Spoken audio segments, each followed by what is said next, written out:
I'm reading online that Capcom plans on sometime in the future have it where they can release a new Resident Evil game every single year.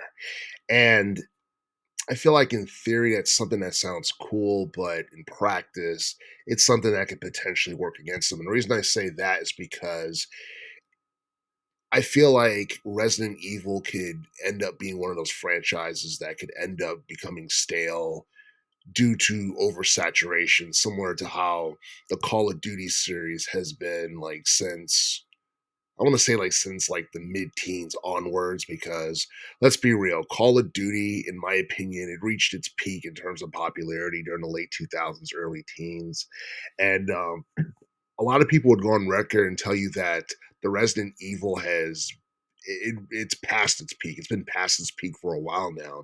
A lot of people would tell you that after Resident Evil 4, the series started going downhill in terms of like popularity. Don't get me wrong, Resident Evil is still a household name, and it's something that makes millions for Capcom, but after Resident Evil 4, Resident Evil 5 ended up being a solid game, but it's too controversial, and Resident Evil 6 was just bad. Resident Evil 7 is pretty much what saved the franchise, and I feel like the main protagonist in Resident Evil 7 is not as popular as Chris Redfield or Jill Valentine or Leon Kennedy or any of the older characters. Like Ethan is okay, but I don't know. He's not on the same level as the names I just mentioned in terms of overall popularity. And the same can be said with the protagonist for Resident Evil 9, Claire.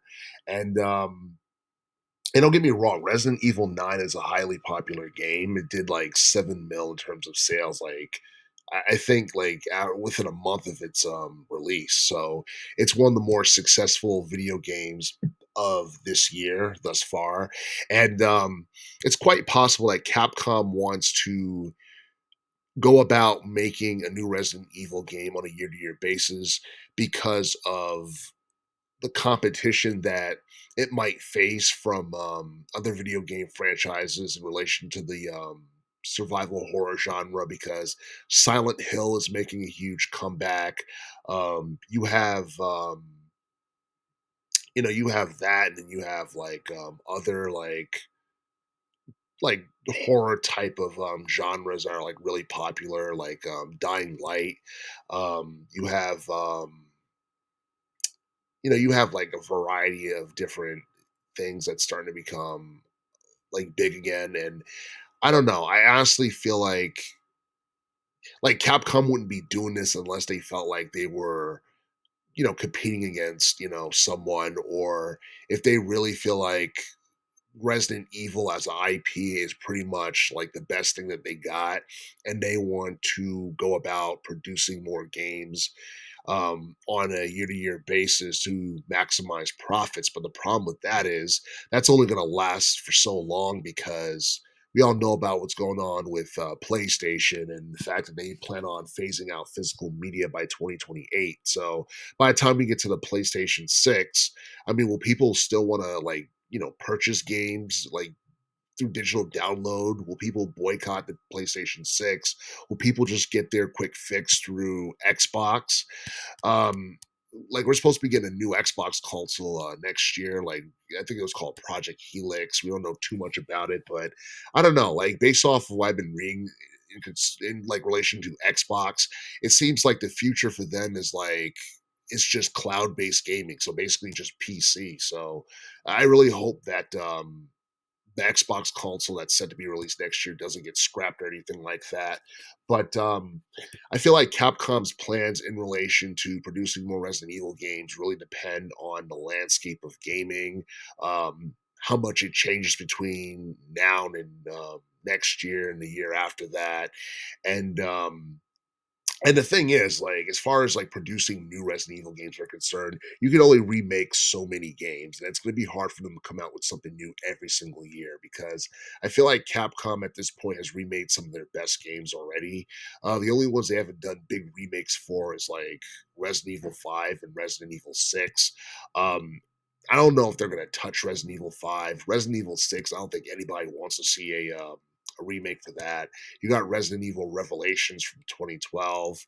Um, I think, if I'm not mistaken, I think next year is probably like the 10-year anniversary of Resident Evil 7, I believe. And if that is the case, we're going to be getting a remake for that sometime in the future, or a remastered version of that game sometime in the future.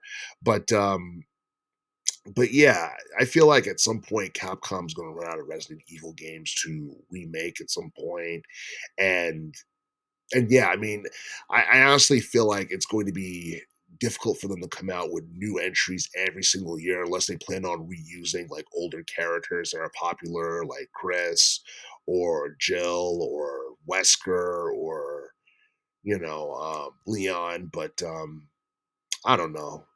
It's something that Capcom, if they're dedicated on making this a reality, then so be it. It's their call. But I don't know. I mean, I feel like the cost of gaming is going to be like really expensive by the time we get to like PlayStation 6 and we get to like Project Helix and all that other stuff. And those are things that can negatively affect or impact the sales of the Resident Evil franchise as a whole. So, I'm not saying that Resident Evil doesn't sell anymore, because it clearly does because of its name value. It's just that a lot of people feel like the best stuff came like during the late 90s and during like the 2000s. But I don't know. The stuff that we're getting now is pretty exciting. There's always going to be critics who are going to, say negative things about their newer games. People have been criticizing the main character of Resident Evil 9 because of how she acts and all that stuff, but it is what it is. Um, as long as the franchise continues to make a profit for Capcom, I feel like it really does not matter like what direction they decide to go in terms of producing games. But I don't know, them waiting every couple of years to produce a new Resident Evil game is kind of what helped each game, have the level of success that they did. And I don't know, I feel like stepping away from that is something that could potentially backfire on Capcom in the long run if they're not careful.